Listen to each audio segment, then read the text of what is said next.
హల్లెలూయా. మరొకసారి మీ అందరికీ నా వందనాలు. మరి కొన్ని నిమిషాలు దేవుని వాక్యం చూసుకుందాం, కలిసి ధ్యానించుకుందాం. హల్లెలూయా. మరి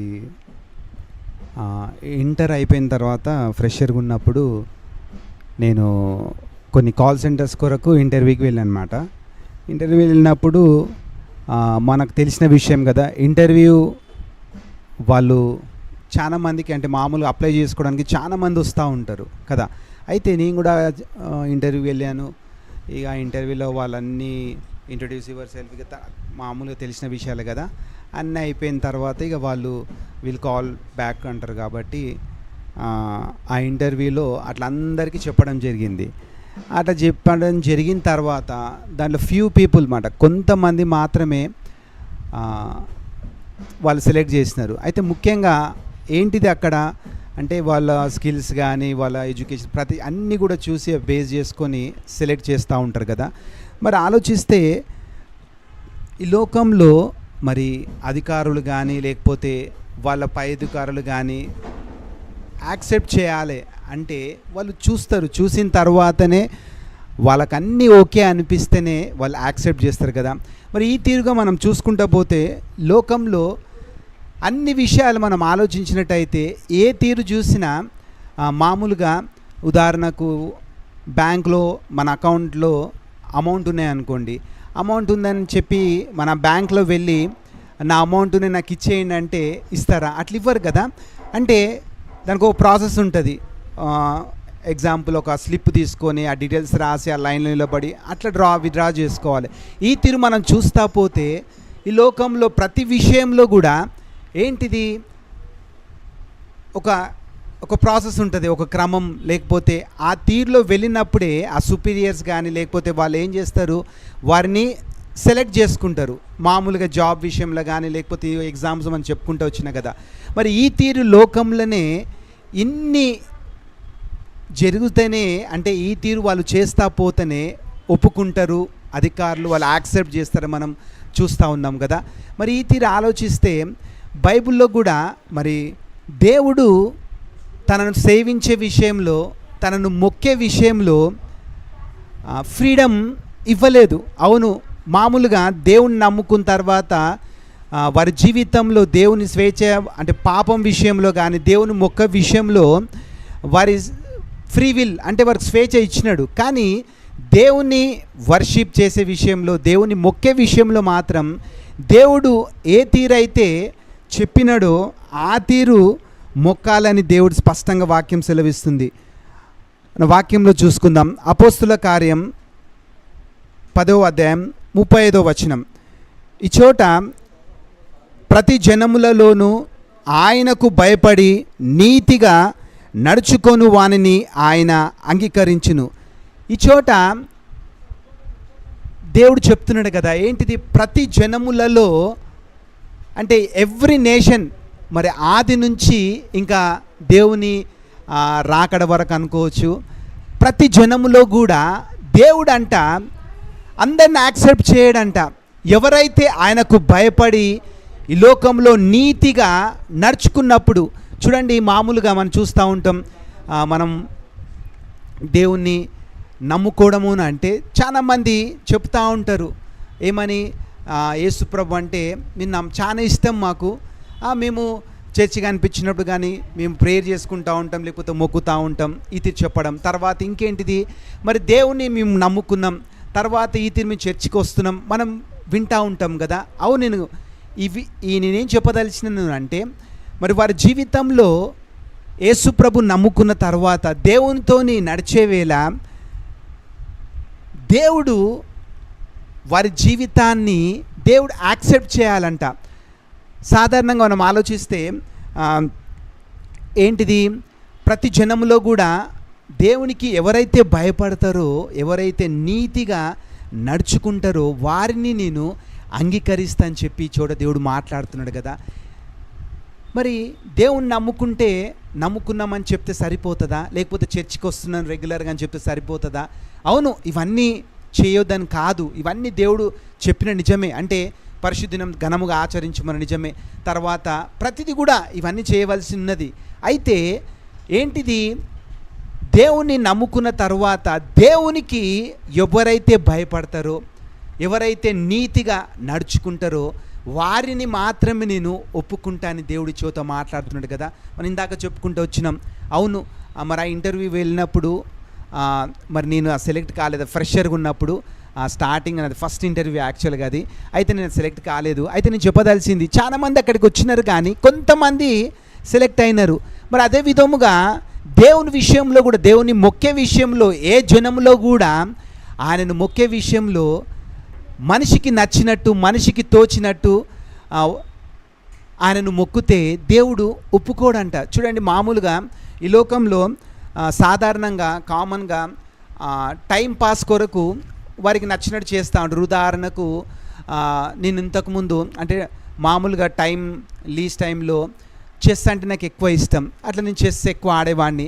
తర్వాత ఆ గేమ్ ఆడేవాడిని. ఇంకొంతమంది క్రికెట్ అంటే ఇష్టం కాబట్టి వాళ్ళు ఎక్కువ టైం పాస్ క్రికెట్, లేకపోతే ఇంకొంతమంది బుక్స్ రీడింగ్ చేస్తారు, లేకపోతే ఈ తీరుగా అంటే వారికి నచ్చినట్టు ఆ టైం పాస్ చేయడానికి వారికి నచ్చినట్టు చేస్తూ ఉంటారు. ఇక లోకస్తులు అయితే మనకు తెలిసిన విషయమే, ఇక అన్నీ చేస్తూ ఉంటారు కదా. అయితే చూడండి, వారికి నచ్చినట్టుగా వారు ఏం చేస్తున్నారు, వాళ్ళకు తోచినట్టు వాళ్ళు జరిగిస్తూ వచ్చినారు కదా టైం పాస్ చేయడానికి. మరి దేవుని మొక్కే విషయంలోకి వస్తే మనిషికి నచ్చినట్టు, వారికి తోచినట్టు దేవుణ్ణి మొక్కే విషయంలో చేస్తే అట్లా వీలు పడదని మన వాక్యంలో స్పష్టంగా అర్థమవుతుంది. ఎందుకు అనంటే దేవుని మొక్కే విషయంలో దేవుడు ఏ తీరైతే చెప్పినాడో ఆ తీరు మనం మొక్కినప్పుడే దేవుడు అంగీకరిస్తాడు. మనకు నచ్చినట్టు మనము చేస్తే దేవుడు ఒప్పుకోడు. చూడండి, ఇంకొక మాట చూసుకుందాం. 2 కొరింథీయులు 10వ అధ్యాయం 18వ వచనం. ప్రభువు మెచ్చుకొను వాడే యోగ్యుడు కానీ తను తానే మెచ్చుకొను వాడు యోగ్యుడు కాడు. చూడండి, ఈ చోట ఏంటిదనంట, ప్రభువు మెచ్చుకున్నవాడు మాత్రమే యోగ్యుడు, తను మెచ్చుకుంటే యోగ్యుడు కాదని చోట చూస్తున్నాం కదా. మరి చాలాసార్లు కొన్నిసార్లు ఎట్లుంటుంది అని అంటే, నాకు తెలుసు, దేవునికి తెలుసు అంటే వారి జీవితం వారికి నచ్చినట్టు జీవిస్తూ ఏం పలుకుతూ ఉంటారంటే, నాకు తెలుసు, దేవుని తెలుసు, నేను ఎంత మంచిగా దేవుని మొక్కుతున్నా అంటే సరిపోతుంది అంటే సరిపోదు. అంటే మనకు మనము మెచ్చుకున్నాం, లేకపోతే మనకు మనం నేను సరిగ్గానే ఉన్నా అంటే సరిపోతుంది అంటే అది సరిపోదు. దేవుడు మనల్ని అంగీకరించాలంట. మరి ఇంకా మనం చూసుకుంటా పోతే ఎందుకు అని అంటే చాలామంది మనం చెప్పుకుంటా ఉన్నాం కదా, నాకు తెలుసు, దేవునికి తెలుసు అని వాళ్ళు చెప్తూ ఉంటారు ఆ సమయాలలో. కానీ దేవుడు అంగీకరించాలంట. అదే విషయం మనం బైబిల్లో చూసుకుందాం. మరి మోషే కాలంలో మరి ఆ సమయంలో ఎక్కువగా దేవుడు బలుల విషయం చెప్పినాడు కదా. ఇర్మియా 14:10 వచనం. ఇర్మియా 14:10 నేను చదువుతాను ఒకసారి.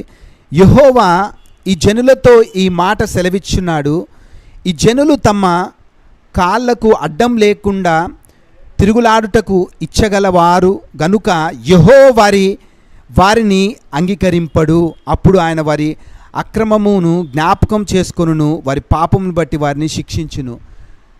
ఈ చోట దేవుడు వారిని అంగీకరించట్లేదని చెప్పి మన ఈ వచన భాగంలో చూస్తున్నాం. ఏంటిది, వారికి నచ్చినట్టు వాళ్ళు చేస్తూ ఉన్నారని మనం అక్కడ చూస్తున్నాం కదా. అంటే ఏంటిది, వారి జీవితంను వారికి నచ్చినట్టు తోచినట్టు జీవిస్తూ మరి దేవుని దగ్గరికి వచ్చినప్పుడు ఏంటిది, ఆ దేవుడు ఏమైతే చెప్పినాడో అంటే చర్చికి రావడం, తర్వాత ప్రేయర్ చేసుకుని బైబిల్ చదవడం, ఇవి చేస్తే వాటిని బట్టి దేవుడు యాక్సెప్ట్ చేస్తాడని లేదు కదా. ఎందుకు అని అంటే, మరి ఒక ఉదాహరణ చెప్తాం మీకు అర్థం కావడానికి. మేము అంటే ఈ మన హౌస్ ఆఫ్ ప్రేయర్ చర్చ్ మరి అంబర్పేట్ చర్చ్కి వచ్చినప్పుడు నేను రక్షింపబడ్డాను. అంతకుముందు నేను వేరే సంఘంకి వెళ్ళేవాడిని. అయితే ఉదాహరణకు చెప్తున్నాను చూడండి, ఎటువంటి పరిస్థితి అని అంటే, మరి చర్చ్కి వెళ్ళి ఎట్లున్నా దేవుణ్ణి ఆరాధిస్తున్నాను, పాటలు పాడుతూ ఉన్నది, వర్షిప్ టైం కాబట్టి మంచిగా వెళ్ళినను ఆరాధిస్తున్నాను. అయితే ఏంటిది ఆ పరిస్థితి, ఆ సిచ్యువేషన్ ఏంటిది అని అంటే, అప్పుడు నేను తాగి వెళ్ళి దేవుని పాటలు పాడుతున్నాను. చూడండి, ఈ చోట మామూలుగా ఏం చెప్తున్నా, నేను చర్చికి వెళ్తాం, లేకపోతే పాటలు పాడతాం, లేకపోతే ప్రేయర్ చేసుకుంటాం అని చెప్తూ ఉంటారు కదా. మరి ఆ సిచ్యువేషన్ ఎందుకు చెప్తున్నాను అని అంటే, అప్పుడు నేను ఏంటిది, నాకు నచ్చినట్టు నేను జీవిస్తూ, నా కాళ్ళు ఎటు నాకు తోచినట్టు, అంటే అపవిత్ర స్థలాలు పోవడం, నా కాళ్ళు ఏమైతే చెప్పినాయో అట్లా నాకు సొంతంగా నేను జీవిస్తూ, మరి దేవుడు చెప్పినాడు కాబట్టి ఏంటిది, చర్చికి రావాలి కాబట్టి రావడం జరిగింది. అయితే ఆ సిచ్యువేషన్ ఏంటిది, నేను తాగి ఏం చేస్తున్నా, పాటలు పాడుతున్నా. చూడండి, ఈ చోట ఏమవుతుంది, అటువంటి జీవితాన్ని దేవుడు అంగీకరిస్తాడా, లేకపోతే నేను పాటలు పాడుతున్నా కాబట్టి ఆ పాటలను బట్టి దేవుడు అంగీకరిస్తాడా?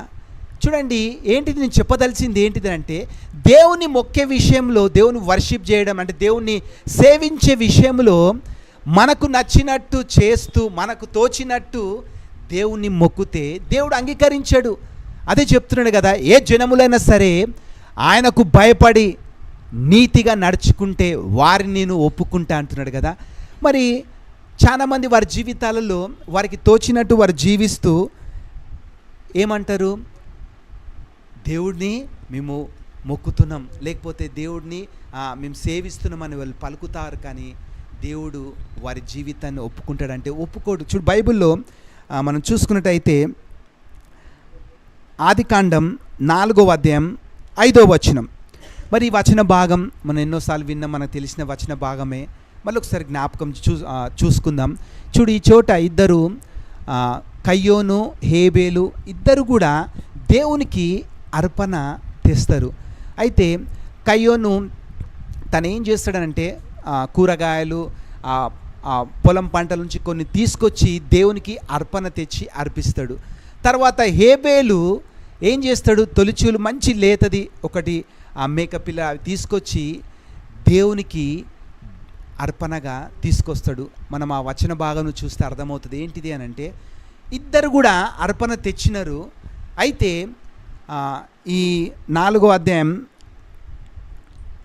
ఆదికాండం 4:5 ఈ చోట చూడండి, కయ్యోనును అతని అర్పణను ఆయన లక్ష్య పెట్టలేదు. ఇద్దరు కూడా దేవునికి తెచ్చినారు కదా అర్పణ. అయితే దేవుడు ఒకరిని యాక్సెప్ట్ చేస్తున్నాడు, ఒకరి ఆఫరింగ్, ఇంకొకరి ఆఫరింగ్ యాక్సెప్ట్ చేయట్లేదని మనం ఈ చోట చూస్తున్నాం. మరి దేవుడు పక్షపాతి కాదు కదా, వాక్యంలో రాయబడి ఉన్నది. దేవునికి అందరూ కూడా సమానం కదా. మరి ఇద్దరు వ్యక్తులు కూడా అర్పణ, మరి ఆ కాలంలో మరి ఏంటిది, దేవుడు చెప్పినట్టు ఆజ్ఞ కదా, అది ఏంటిది, అర్పణలు అర్పించబడాలి. అయితే మరి కూరగాయలు తెస్తే దేవుడు ఒప్పుకోలేదు, కానీ ఎప్పుడైతే బలి చేస్తే, రక్తం చిందించబడ్డప్పుడు, చూడు, బలులు ఇచ్చినప్పుడు దేవుని ఆజ్ఞ కదా. మరి హేబేలు మరి ఆ తీరుగా చేసినాడు కాబట్టి ఏమైంది, దేవుడు తనను ఒప్పుకున్నాడంట. అయితే కయ్యోను తర్వాత అర్పణ, ఇద్దరిని ముందు, అర్పణ కంటే ముందు కయ్యోనుని కూడా దేవుడు యాక్సెప్ట్ చేయలేదు. తను ఏమనుకున్నాడు అంటే, తోచింది చేస్తే, లేకపోతే నాకు నచ్చినట్టు ఏదో ఒకటి చేస్తే దేవుడు ఒప్పుకుంటాడు అని చెప్పి అనుకున్నాడేమో, కానీ ఏమైంది, దేవుడు యాక్సెప్ట్ చేయలేదు కదా. చూడు, కొన్నిసార్లు కాదు, మన జీవితాల్లో కూడా మనకు తోచినట్టు, మనకు నచ్చినట్టు ఆ దేవుణ్ణి సేవిస్తే సరిపోతుందిలే, దేవుడే కదా ఒప్పుకుంటాడు, లేకపోతే అంగీకరిస్తాడు అని అంటే అది తప్పు. అంటే బైబిల్ స్పష్టంగా సెలవిస్తున్నది కదా, దేవుని సేవించే విషయంలో మనకు నచ్చినట్టు మొక్కితే ఆయన ఒప్పుకోడు, యాక్సెప్ట్ చేయడు. చూడు, ఇద్దరు కూడా మరి దేవునికి అర్పణ తెస్తే ఇద్దరిని ఒప్పుకోలేదు, ఒక్కరిని ఒప్పుకున్నాడు, ఇంకొకరిని త్రోసిపుచ్చినట్టు మనకు అర్థమవుతుంది కదా. మరి మనం ఆలోచించాలి, మన జీవితాల్లో కూడా మన జీవితం, మనం చేసేటివి ఆ క్రియలు కానీ దేవుని సేవించే విషయంలో చూడండి, అదే చెప్పుకుంటున్నాం కదా, పాతకాలంలో బలులు అర్పించాలని దేవుడు చెప్పినాడు. ప్రతిదానికి కూడా బలులు ఖచ్చితంగా దేవుడు చెప్పినాడు కదా. ఒక్కొక్క పాపానికి ఒక్కొక్క బలి, మరి బర్డ్స్ కానీ యానిమల్స్, రకరకాల జంతువులు, ఇవన్నీ కూడా దేవుడు స్పష్టంగా చెప్పినాడు. అవన్నీ కూడా అర్పించినప్పుడే నేను వారి పాపంని తుడిచివేస్తా, లేకపోతే అంటే ఆ రక్తం చిందించబడ్డప్పుడు వారి పాపం కప్పబడుతుందని చెప్పి దాని అర్థం కదా. అయితే ముఖ్యంగా నేను చెప్పదలసింది ఏంటిది అని అంటే, అయితే వారి జీవితాలలో దేవుడు అన్నీ అంగీకరించాడు కదా. ఎప్పుడైతే మరి దేవుడు చెప్పినట్టు చేసినప్పుడే వాళ్ళు ఒప్పుకున్నారు కదా. దేవుడు ఒప్పుకున్నాడు, లేకపోతే ఒప్పుకోలేదు. అయితే ఆ కాలంలో బలులు అర్పణలు. మరి ఈ కాలంలో మరి సిలువకి యువతల మనం ఆలోచించినట్లయితే ఒకసారి కీర్తనలు 66:18 చూసుకుందాం. కీర్తనలు 66:18. నా హృదయంలో నేను పాపమును లక్ష్యము చేసిన యెడల ప్రభువు నా మనవి వినకపోవును. చూడండి, పాపము లక్ష్యము చేస్తే నా మనవి వినకపోవునని చోట చూస్తున్నాం కదా. మనవి అంటే దేవుని చెప్పడం కదా, లేకపోతే ప్రార్థించడం. మరి సిలువకు యువతల ఏంటిది? దేవుణ్ణి గోజాడాలి, లేకపోతే దేవుని మొక్కే విషయం అంటే ప్రార్థించడం కదా. అంటే మనం దేవునికి చెప్పడం. బైబిల్ చదివితే దేవుడు మనతోని మాట్లాడతాడు. ప్రార్థన చేసినప్పుడు మనం దేవునితోని మాట్లాడడం కదా. అయితే ఏంటిది? మనం తోచినట్టు మనం జీవించి ప్రార్థన చేస్తే దేవుడు ఒప్పుకుంటాడు అనే విషయం ఈ చోట మనకు అర్థమవుతుంది. ఏంటిది? మనం ఎట్లా పడితే అట్లా చేసి మనకు తోచినట్టు మనం చేస్తూ జీవిస్తూ ప్రార్థన చేస్తే వింటాడా అంటే ఒప్పుకోడు. చూడు, అర్పణలు అంటే ఏమన్నట్టు, ఆ కాలంలో దేవుడు ఆజ్ఞ కాబట్టి, సరే దేవుడు చెప్పినాడు కాబట్టి వాళ్ళు చేసినారు కదా. అయితే ఒకరిని ఒప్పుకున్నాడు, ఒకరిని ఒప్పుకోలేదు కదా. కయ్యోన్ని ఒప్పుకోలేదు, హేబేల్ని ఒప్పుకున్నాడు. మరి నా హృదయంలో పాపం లక్ష్యము చేస్తే నా మన వినకపోవునంటే ఈరోజు ఎవరి జీవితం? అవును, దేవుని దగ్గరికి అందరు వస్తున్నారు. నేను చెప్పిన కదా, ఇంటర్వ్యూకి అందరు వచ్చినప్పుడు అందరు సెలెక్ట్ చేసుకోలేదు కదా. ఎందుకు? అందరు వచ్చినా అందరిని వాళ్ళు సెలెక్ట్ చేసుకోలేదు. ఎందుకంటే వాళ్ళ స్కిల్స్ని బట్టి, లేకపోతే ఇక వాళ్ళన్ని కొని చూస్తారు కదా, వాటిని బట్టి ఆ బేస్ చేసుకొని వాళ్ళని సెలెక్ట్ చేస్తారు. అయితే మరి మందిరానికి వచ్చిన తర్వాత, లేకపోతే వాళ్ళ జీవితం, రోజు వారు జీవించే జీవితం, మరి దేవుడు ఎవరిని అంగీకరిస్తాడు అని అంటే ఎవరైతే ఆయన చెప్పినట్టు మొక్కుతారో, ఆయనను సేవిస్తారో వారిని మాత్రమే ఒప్పుకుంటారు కదా. ఉదాహరణ చెప్పిన, నేను మారక ముందు మరి ఆ జీవితమా అంగీకారమా? లేదు కదా. ఎందుకు? చూస్తే ఏమనుకుంటారు? ఆ సమయం మంచిగా చూడడానికి మంచి పాటలు పాడుతున్నా, చప్పట్లు కొడుతున్నా, పాటలు పాడుతున్నా, కానీ ఎట్లుంది పరిస్థితి? దేవుడు అంగీకరించేటట్టుగా ఉందా నా జీవితం? లేదు.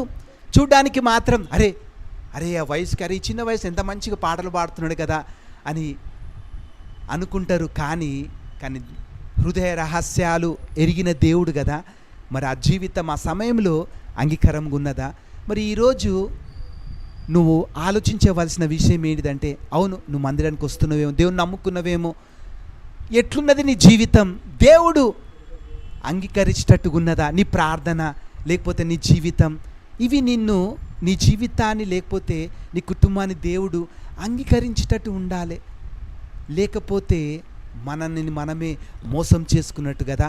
కాబట్టి దేవునికి ఎప్పుడు దేవుడు అంగీకరిస్తాడు అని అంటే దేవునికి భయపడ్డప్పుడు కదా. ఈ భయపడే విషయం ఏంటిది? ఎవరైతే దేవునికి భయపడతారో అప్పుడు వారి జీవితం ఎట్లుంటుంది అని అంటే, దేవుడు ఏమైతే చెప్పినాడో అట్లాగా వారు జీవిస్తారు కదా. దేవుడు చెప్పింది చెప్పినట్టే వారు చేస్తారు, జరిగిస్తారు వారి జీవితంలో.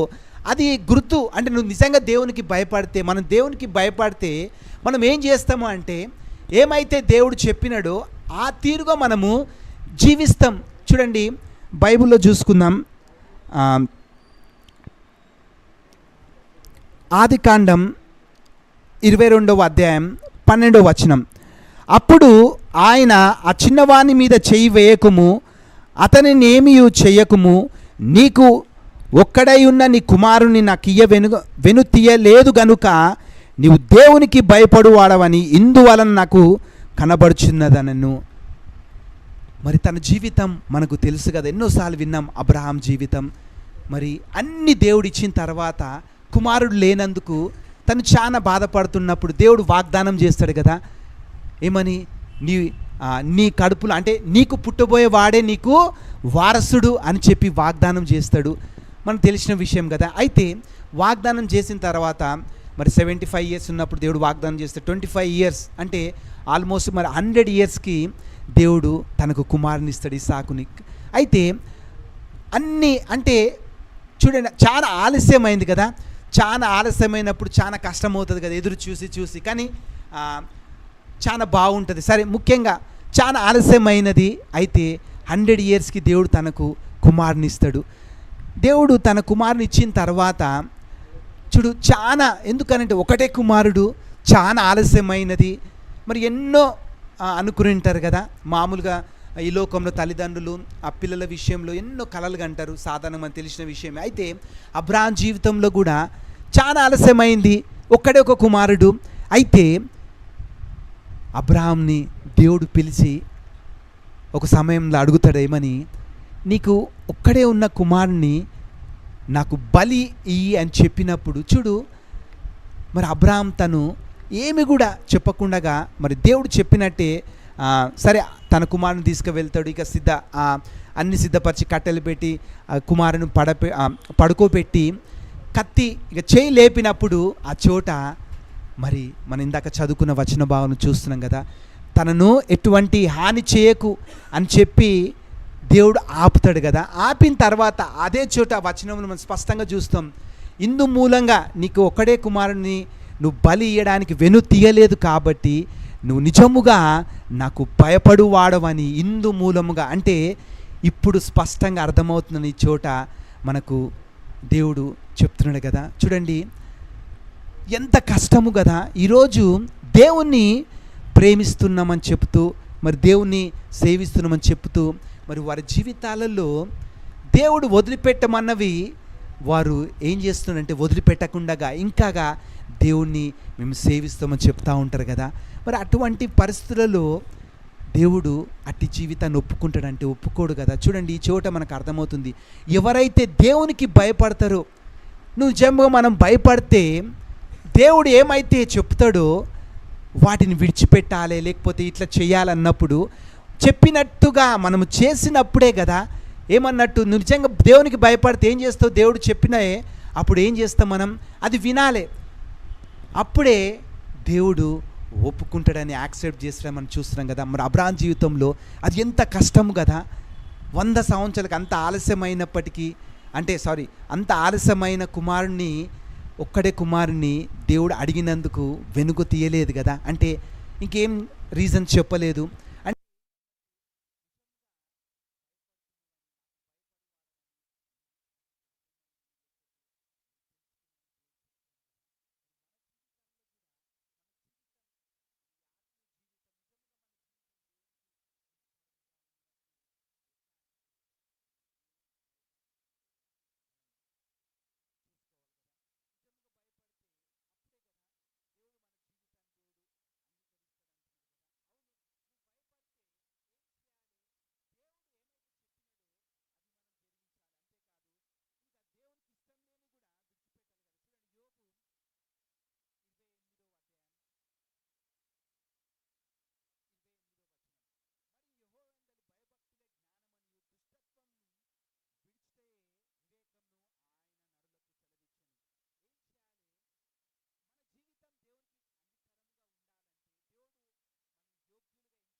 హల్లెలూయా.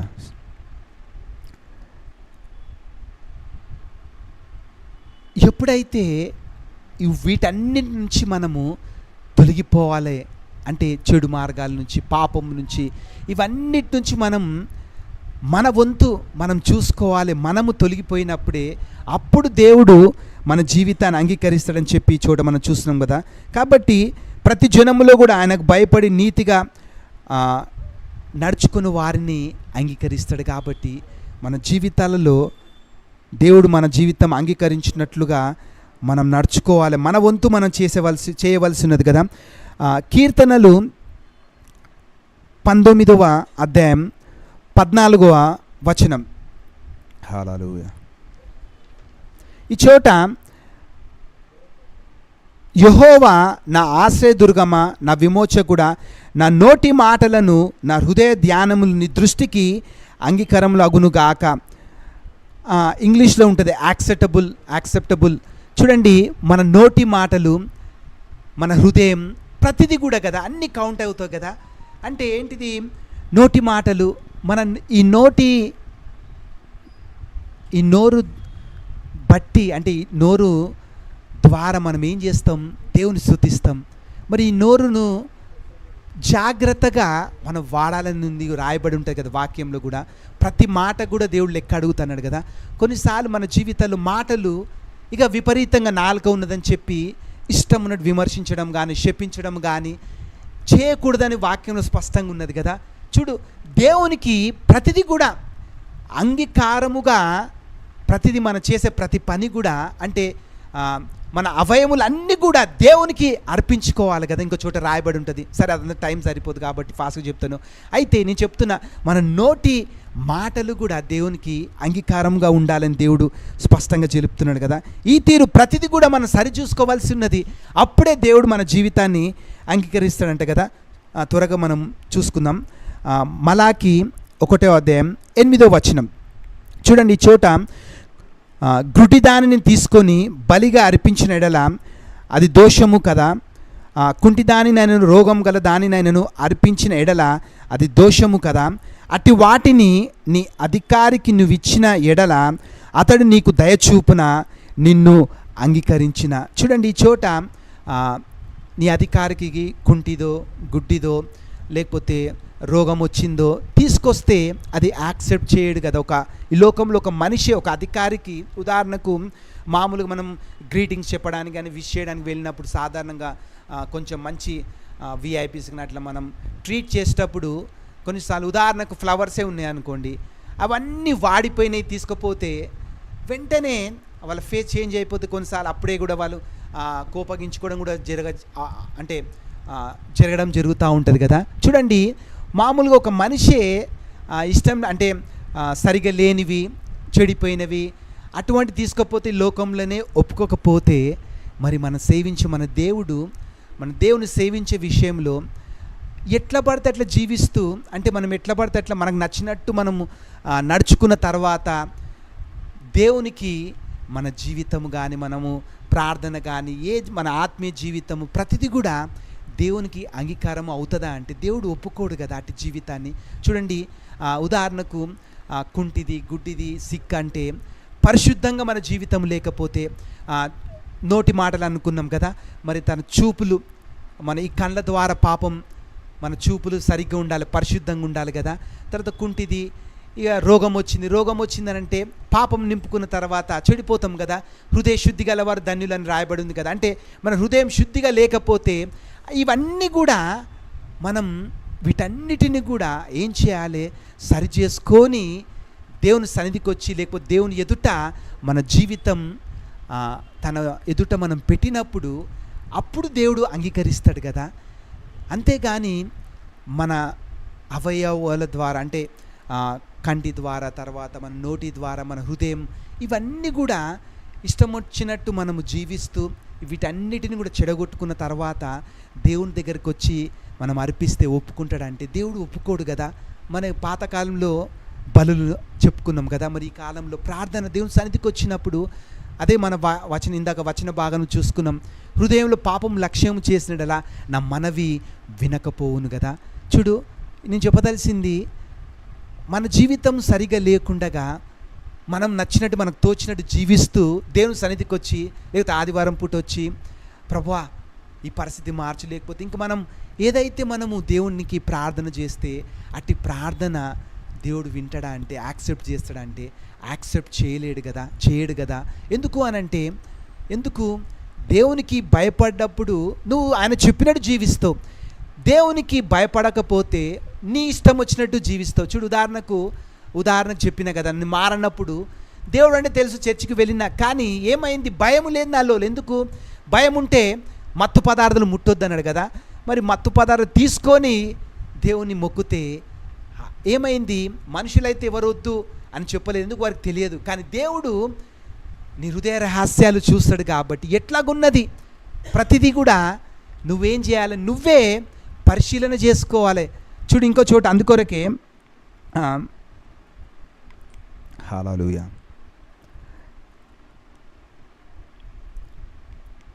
ఎఫెసీలు 5వ అధ్యాయం 10వ వచనం, గనుక ప్రభువుకేది ప్రీతికరమైనదో దాన్ని పరీక్షించుచు, ఏంటిది ప్రీతికరమైనది? ప్రభువుకి ఏదైతే ప్రీతికరమైనదో అంటే దాన్ని పరీక్షించుకోవాలంటే ప్రతిదీ కూడా మన జీవితం ఎలాగున్నదో ప్రతి విషయంలో కూడా మనం పరీక్షించుకున్నప్పుడే మనం ఏం చేస్తామంటే అప్పుడే దేవునికి అంగీకారముగా మన జీవితం ఉంచుకున్నప్పుడే దేవుడు ఒప్పుకుంటాడు కదా. చూడు, ప్రతి జనములో కూడా భయపడి నీతిగా నడుచుకున్నప్పుడు ఆయన అంగీకరిస్తాడంట కదా. కాబట్టి దేవుడు మన జీవితం అంగీకరించేటట్టు ఉన్నదా లేదా ప్రతి విషయం మనం చూసుకోవాలి. దేవుని మొక్కే విషయంలో ఖచ్చితంగా దేవుడు చెప్పినట్టు మొక్కుతేనే దేవుడు నిన్ను అంగీకరిస్తాడు, లేకపోతే మనల్ని అంగీకరిస్తాడు. కానీ మనకు తోచినట్టు చేస్తే దేవుడు అంగీకరించాడు. బైబిల్లో ఇంకోటి చూసుకుందాం, ముగించుకుందాం. రెండవ సమూయేలు 6వ అధ్యాయం 3వ వచనం. వారు దేవుని మందసమును క్రొత్త బండి మీద ఎక్కించి గిబియాలోనున్న అబినాదాబు యొక్క ఇంటిలో నుండి తీసుకొని రాగా అబినాదాబు కుమారులకు ఉజ్జయను అహోయును ఆ క్రొత్త బండిని తోలిరి. ఈ చోట ఒక సమయంలో దేవుని మందసం క్రొత్త బండి మీద పెట్టి దాన్ని తీసుకొని వెళ్తూ ఉన్నారు. ఆ సమయంలో దావీదు తర్వాత వాళ్ళంతా కూడా మరి ఆ తీరుగా వాళ్ళు ఏం చేస్తూ ఉన్నారంటే ఆ దేవుని మందసాన్ని తీసుకొని వెళ్తూ ఉంటారు. అయితే ఆ కొత్త ఆ బండికి ఉన్న ఆవుకి కాలు జారుతుంది, సరే ఏదో మిస్టేక్ జరుగుతుంది. ఆ మిస్టేక్ జరిగినప్పుడు ఆ మందసం ఆ బండి మీదకి వెళ్ళి ఆ మందసం జారి కింద పడబోతుంటే మరి అక్కడనే ఉజ్జా అనే ఈ వ్యక్తి ఉండి ఆ గమనించి చూస్తాడు, ఆ మందసం పడుతుందని చెప్పి ఏం చేస్తాడు అని అంటే తన చేయి చాపి ఆ మందసాన్ని పట్టుకుంటాడు. అప్పుడే వెంటనే దేవునికి కోపం వచ్చి ఆ ఉజ్జాను మొత్తుతాడు. ఆ ఉజ్జా అక్కడనే పడి చేస్తాడని మనం చూస్తాం. చూడండి, దేవుడు మరి ఎంతగా ప్రేమిస్తాడు కదా మనిషిని. దేవుడు మనిషిని రక్షించడానికి తన రక్తమంతా కూడా కార్చి చనిపోయి తిరిగి లేచినాడు కదా. మరి ఒక్కొక్క మనిషి నశించదని దేవుడు కోరుకుంటాడు కదా. మరి ఉజ్జా విషయంలో ఎందుకు దేవునికి అంత కోపం వచ్చి వెంటనే ఆ క్షణమే ఆలస్యం కూడా కాలేదు కదా, టైం కూడా దొరకలేదు కదా, వెంటనే తను చనిపోయినట్టు మనం చూస్తాం కదా. చూడండి, కొత్త నిబంధనలు కూడా చూస్తాం. అననీయ సప్తురాలు వాళ్ళిద్దరు కూడా పరిశుద్ధాత్మకు వ్యతిరేక అబద్ధం చెప్తారు.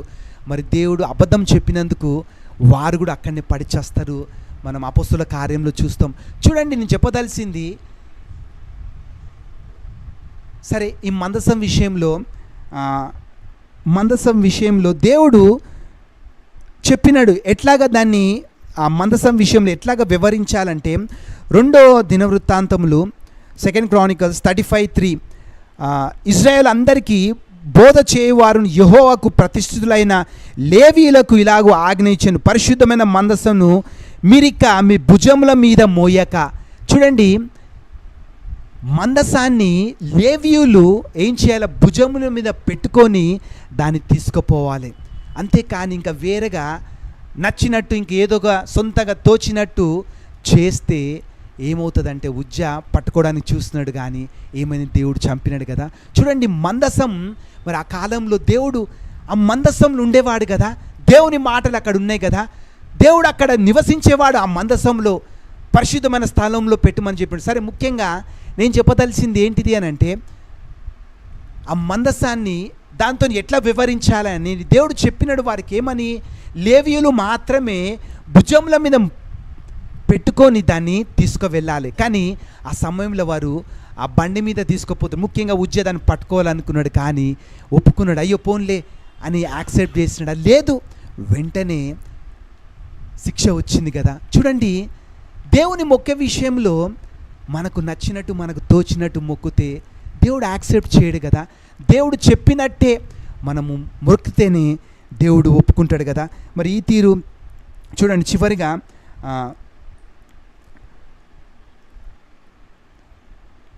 రోమీయులకు 2వ అధ్యాయం 13వ వచనం. ధర్మశాస్త్రం వినువారు దేవుని దృష్టికి నీతిమంతులు కారు కానీ ధర్మశాస్త్రం అనుసరించి ప్రవర్తించు వారి నీతిమంతులుగా ఎంచబడుదురు కదా. ధర్మశాస్త్రం అంటే దేవుని వాక్యము కదా. వాక్యం వినువారు మాత్రమే ఉంటే వారు నీతిమంతులు కారు కానీ వాక్యానుసారంగా జీవించినప్పుడే నీతిమంతులు అంటున్నారు కదా. మరి అపోస్తుల కార్యంలో అదే చూసుకుంటూ వచ్చినాం. ఏంటిది? ప్రతి జనములో కూడా దేవునికి భయపడి నీతిగా నడుచుకొని వారు. మరి ఇంకా సామెతలు 21:3 కూడా చూస్తాం. నీతి న్యాయములను అనుసరించి నడుచుకొనుట బలులు అర్పించట కంటే యెహోవాకు ఇష్టము. నీతి న్యాయములు నీతిగా నడుచుకుంటే దేవుడు ఒప్పుకుంటాడు. బలుల కంటే కూడా, బలులు అర్పించట కంటే నీతిగా నడుచుకోవడం. మరి కొత్త నిబంధనలు మనం చూస్తూ ఉంటాం, నీతిగా నడుచుకోమంటాడు కదా. నీతిగా నడుచుకోవడం అంటే ఏంటి? వాక్యానుసారంగా మనం జీవించినప్పుడు, దేవుడు చెప్పినట్టు వాక్యం విని తర్వాత సరిపోతారు, నీతిమంతులు తీర్చబడతారంటే కాదు. వాక్యానుసారంగా ఎప్పుడైతే వారు జీవిస్తారో అప్పుడు వారు నీతిమంతులుగా తీర్చబడతారని మనం వచన భాగంలో చూస్తున్నాం కదా. కాబట్టి ఏంటిది? దేవుని సేవించే విషయంలో ఏ జనములైనా కూడా ఆయనకు భయపడి నీతిగా నడుచుకున్నప్పుడే దేవుడు ఒప్పుకుంటాడంట కదా. కాబట్టి మరి మన జీవితాల్లో కూడా మన జీవితం దేవునికి అంగీకారముగా ఉండాలంటే మరి నిజంగా దేవునికి భయపడుతున్నామా, నీతిగా మనం నడుచుకుంటున్నామా, ఇవన్నీ చూసుకోవాల్సి ఉన్నది కదా. మరి దేవునికి మన జీవితం అంగీకారంగా ఉన్నప్పుడే మరి మేలు ఆశీర్వాదాలు మన కుటుంబానికి కదా. కాబట్టి దేవుని మొక్క విషయంలో నిర్లక్ష్యం వద్దు. అంతేకాదు మనము పరీక్షించుకొని చూసుకోవాలి. ప్రతి విషయంలో కూడా మన చూపు, మాటలు, మన జీవితం పరిశుద్ధంగా ఉన్నదా, లేకపోతే ఇవన్నీ విషయాలు కూడా మనము ఆయన అంగీకారంగా మనం ఉన్నట్టయితే దేవుడు మన జీవితాన్ని యాక్సెప్ట్ చేస్తాడు. అప్పుడు మనకు మేలు ఆశీర్వాదం. కాబట్టి మరి దేవునికి అంగీకారంగా మనం జీవిస్తాం. దేవుడి మాటలు దేవుడు దీవించిన గాక. కళ్ళు మూసుకుంటూ మనం ప్రార్థన చేసుకుందాం. హల్లెలూయా, హల్లెలూయా, హల్లెలూయా. స్తోత్రము నాయన. ప్రతి జనములో కూడా ఆయనకు భయపడి నీతిగా నడుచుకున్న వారిని నేను అంగీకరిస్తాను చెప్పి మనం ఇంతసేపు చూసుకున్నాం కదా. మరి మన జీవితం దేవుని అంగీకారంగా ఉన్నదా లేదా మనం పరీక్షించి చూసుకోవాలి కదా. ప్రతిరోజు కూడా నేను చర్చికి వస్తున్నా, దేవుడు తెలుసు అంటే సరిపోతుందా? లేదు. అట్లుండి దేవుడు నా జీవితాన్ని అంగీకరిస్తాడంటే ఒప్పుకోడు కదా. దేవుడు చెప్పినట్టు మనం చేస్తే, దేవునికి భయపడితే మనం అప్పుడు చేస్తాం కదా దేవుడు చెప్పినట్టు. కాబట్టి మరి ఈరోజు ఈ సమయం నువ్వు జ్ఞాపకం చేసుకో, ఒకసారి ఆలోచించు. మరి దేవుడు చెప్పినట్టు నువ్వు బ్రతుకుతున్నావు. అబ్రహాం దేవునికి భయపడ్డట్టు ఎట్లా తెలిసింది? ఒక్కడే కుమారుడు కదా ఇయ్యమంటే దేవునికి ఇవ్వడానికి ఒప్పుకున్నాడు కదా. మరి మన జీవితాలలో మరి ఈరోజు దేవునికి ఇష్టం లేదు విడిచిపెడుతున్నామా లేదా? మరొకసారి ఆలోచించు. హల్లెలూయా. అప్పుడే దేవుడు అంగీకరిస్తాడు కదా. కాబట్టి మరొకసారి దేవుడు ఈ మాటలు జ్ఞాపకం చేసింది. దేవునికి వందనాలు చెల్లిద్దాం. మరి చెప్పబడిన మాటలు ఇప్పుడు వింటున్న వారి జీవితాలు, తర్వాత వినబోయే వారి జీవితాలు దేవుడు ఫలింపజేయాలని. హల్లెలూయా. మరి అదేవిధంగా ఇప్పుడు జరిగించిన ఫ్యామిలీ పేరు దేవుడు దీవించాలని, అని అందరికీ ఆశీర్వాదకరంగా దేవుడు ఈ ఫ్యామిలీ ప్రేయర్ ఉండులాగున దేవుడు దీవించి ఆశీర్వించాలని ప్రార్థన చేస్తూ, మరి అదేవిధంగా ఎంతమంది ప్రార్థన అవసరం కోరినారు అందరి ప్రార్థన అవసరాలను దేవుడు విని వారి జీవితాల్లో వారి సమస్యలు, వారి కష్టాలు, బాధలు, ఇక్కట్లు, ఇబ్బందులు, వారి సమస్యలన్నీ దేవుడు విడిపించాలని. హల్లెలూయా, హల్లెలూయా అట్లా ప్రార్థన చేస్తూ బలమైన కాపుదల సంరక్షణ మనకు, మన కుటుంబాలకు, సంఘం సేవకు చెందిన ఒక్కొక్కరు వారి కుటుంబాలకు హల్లెలూయా బలమైన కాపుదల సంరక్షణ దేవుడు దయచేయాలని అట్లా ప్రార్థన చేస్తూ హల్లెలూయా, హల్లెలూయా అట్లా ప్రార్థన ముగించుకుని ప్రార్థన చేసుకుందాం. స్తోత్రమైన పరిశుద్ధుడ, మహోన్నతుడ, పరమంద ఆశ్రమ ప్రియ పరలోకపు తండ్రి, నీ పరిశుద్ధ నామానికి మహిమ కలుగును గాక నాయన. సమస్త ప్రాణాత్మ శరీరాలకు దేవుడు వంచిన మా తండ్రి, అయాయిరు జరిగించిన ఈ ఫ్యామిలీ ప్రేయర్ బట్టి నీకు వందనాలు చెల్లించుకుంటున్నాను. ఆయన చెప్పబడిన మాటలు ఇప్పుడు వింటున్న వారి జీవితాల, తర్వాత వినబోయే వారి జీవితాలు ఫలింపజేయమని ప్రతి మాలుకుంటున్నా ఆయన. అయా ఇప్పుడు జరిగించిన ఈ ఫ్యామిలీ ప్రేయర్ అనేకులకు ఆశీర్వాదకరం ఉండేలాగా అతడు దీవించి నువ్వు ఆశ్రయించిన ప్రతి మాలుకుంటున్నా ఆయన. అదేవిధంగా నా తండ్రికి స్తోత్రం. ఇప్పుడు ఎంతమంది అయితే నాయన ఇప్పుడు చూస్తున్నారో, తర్వాత చూడబోతున్నారు, వారి జీవితాల వరకు ఉన్న సమస్యల వరకు ఉన్న కష్టాలు, బాధలు, ఇక్కట్లు, ఇబ్బందులు అన్నింటి నుంచి వారిని విడిపించిన తను వారికి పరిష్కారం దయచిన ప్రతి మాలుకుంటున్న తండ్రికి స్తోత్రం నాయన. అదేవిధంగా నా తండ్రికి స్తోత్రం. నా తండ్రి ఈ తీరు మా జీవితాల, మా కుటుంబం, సంఘం సేవలయ్యా చేసిన ప్రతి మేలన్నిటి కొరకు నువ్వు వందనాలు కృతజ్ఞత ఆస్తులు చెల్లించుకుంటూ మందను గుండి బలమస్సానికి అప్పగించుకుంటూ యేసు నామములో అడిగి వేడుకుంటున్నా నా తండ్రి, ఆమేన్. హల్లెలూయా. అట్లా కళ్ళు మూసుకుని ఆకారాశం తీసుకుందాం. హల్లెలూయా, హల్లెలూయా. మన తండ్రి అయిన దేవుని ప్రేమయు, ప్రభు అయిన యేసుక్రీస్తు యొక్క కృపయు, పరిశుద్ధాత్మ అనిన సహవాసం, స్నేహం ఇప్పుడు వింటున్న మనందరికీ సదాకాలం తోడై ఉండి నడిపించునుగాక. ఆమేన్, ఆమేన్. హల్లెలూయా. మీ అందరు కూడా నా వందనాలు.